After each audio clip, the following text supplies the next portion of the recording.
Hej, jeg hedder Jesper Nielsen, jeg er borgmester her i Nyborg Kommune. Hej, Dorte. Tak fordi jeg måtte komme, Jesper.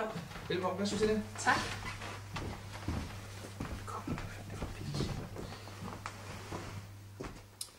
Nå, Dorte, du vil jo gerne ansættes som daginstitutionsleder her i Nyborg Kommune. Kan du ikke fortælle lidt om din baggrund? Jamen, jeg er jo selvfølgelig uddannet pædagog, og jeg har været pædagog i 20 år. Og så har jeg sideløbende med, at jeg har arbejdet som pædagog, så har jeg taget et diplom i ledelse. Og så har jeg jo så været institutionsleder, og så sidenhen så er jeg blevet områdeleder i den kommune, hvor jeg er nu. Og så har jeg samtidig taget en coachuddannelse, og den bruger jeg rigtig meget, for i den kommune, jeg kommer fra, der bruger vi konsulenter, der hjælper vi hinanden på tværs, og så kommer jeg ud og fungerer som coach de steder, hvor der er brug for det. Det er jeg rigtig glad for at høre. I Nyborg Kommune, der bruger vi heller ikke konsulenter mere, fordi alle vores ledere har så højt et fagligt niveau, og har mulighed for at specialisere sig inden for et enkelt område, så de kan spare med hinanden og samarbejde på tværs af organisationen. Vi vægter også meget højt, at alle vores ledere er pædagoguddannede og har et højt fagligt lederniveau oven på det. Så det lyder rigtig godt. Men hvorfor vil du gerne arbejde i Nyborg Kommune? Jamen altså, jeg har hørt rigtig meget godt om Nyborg Kommune, særligt jeres Nyborg-model, og det er en form for ledelse, der tiltaler mig rigtig meget. Jeg sidder jo som områdeleder, der hvor jeg kommer fra, og jeg må sige, at selvom der er rigtig mange spændende udfordringer ved at være områdeleder, så savner jeg simpelthen at være tæt på personale, jeg savner på at være tæt på børnene, den pædagogiske virkelighed. Jeg savner simpelthen at være institutionsleder. Jeg oplever, at som områdeleder, så kommer man rigtig langt væk fra institutionen.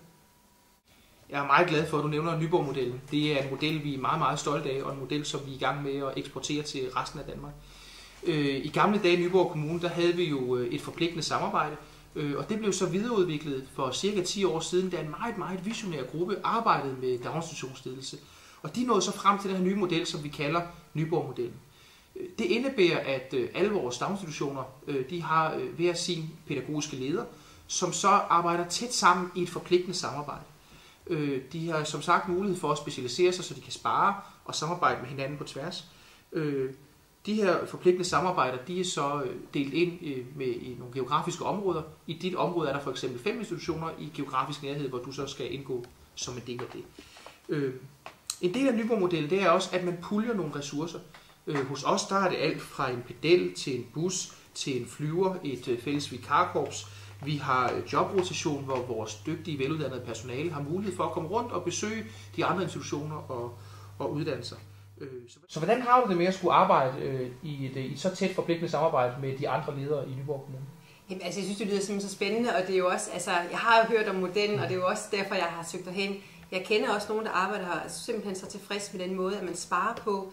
Altså, de fortæller jo, at man har mulighed for at have sit personlige lederskab, og man har sin egen institution, man er tæt på personalet, man er tæt på børnene, men så har man samtidig den her virkelig gode måde at arbejde sammen med som leder. Og det tænker jeg er enormt givetigt, fordi jeg ser det også som en flad ledelsesstruktur, at man er samarbejdspartner, og man kan hjælpe hinanden, og jeg synes, det er rigtig vigtigt at have nogen at henvende sig til, for man kan. I dit område, der har vi jo også ansat en projektpædagog, som er med til at udvikle nye pædagogikker og arbejdsformer i din daginstitution. Hvordan har du det med det? Jamen, det lyder simpelthen så spændende. Altså, jeg har en masse idéer til udvikling og projekter, man kan sætte i gang. Og så synes jeg, det er rigtig vigtigt, at Nyborg Kommune faktisk også prioriterer, at der er en projektpædagog ansat. Og nu har jeg jo inde og læst på det, jeg kan jo se, at hun har en kandidat i pædagogik. Og jeg synes, det er rigtig vigtigt, at der er en, der har en interesse for det, og også de kompetencer, der skal til for at kunne være med til at udvikle og lave små forskningsprojekter. Jeg synes, det er vigtigt, at vi som pædagoger er med til at ligesom manifestere, hvad det er, der er vigtigt inden for pædagogikken, så det ikke kun bliver de her meget sådan måle- og veje ting, der kommer til at fylde i den pædagogiske hverdag. En anden af styrkerne, som vi ser det ved Nyborg-modellen, er også, at det er en meget effektiv model. Fordi vi har den her flade struktur, så er der meget, meget kort fra den politiske beslutning til den nye politik er implementeret i daginstitutionerne. Og så indebærer Nyborg-modellen jo også, at forældrerepræsentanter deltager i det forpligtende samarbejde, og også sparer og udvikler med hinanden. Så hvordan har du det med, at der er sådan en høj grad af forældreengagement? Jamen altså, jeg synes, at når man sidder som pædagogfaglig leder, når man sidder som institutionsleder, så er, altså man har selvfølgelig personalet, men så har man forældrene, og det er simpelthen så vigtigt, at man har et godt forældresamarbejde. Og nu som sagt, nu sidder jeg som områdeleder, og der har jeg den her områdebestyrelse, hvor der sidder forældre repræsenteret fra de enkelte enheder. Og jeg oplever, at deres engagement, det forsvinder. De er ikke engageret på samme måde som dengang, at vi havde institutionsledelse, der hvor jeg kommer fra. Jeg oplever, at forældre, ligesom indflydelsen, den bliver udvandet, og det gør så gider de ikke rigtig engagere sig, og de synes, der er for langt fra deres lille enhed op til området. Og der er det på en helt anden måde, når man er ude i institutionen, hvor man ligesom er derude, hvor man er med til at træffe beslutninger. Så forældresamarbejde, det er meget afgørende for mig. Det er jeg rigtig glad for at høre. I Nyborg Kommune, der har vi jo også nogle politisk fastsatte rammer, som vores daginstitutionsledere de agerer under.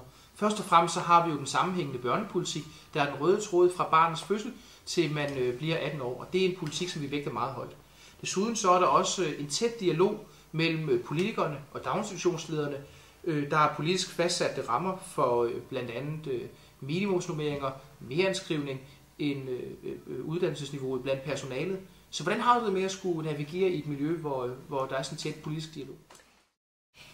Jeg synes, at når man sidder som leder, så har man jo brug for, at der er politisk opbakning til det, man går og gør. Og jeg ser, at de ting, som du ridser op, det er nogen, der er med til at sikre et minimum af kvalitet.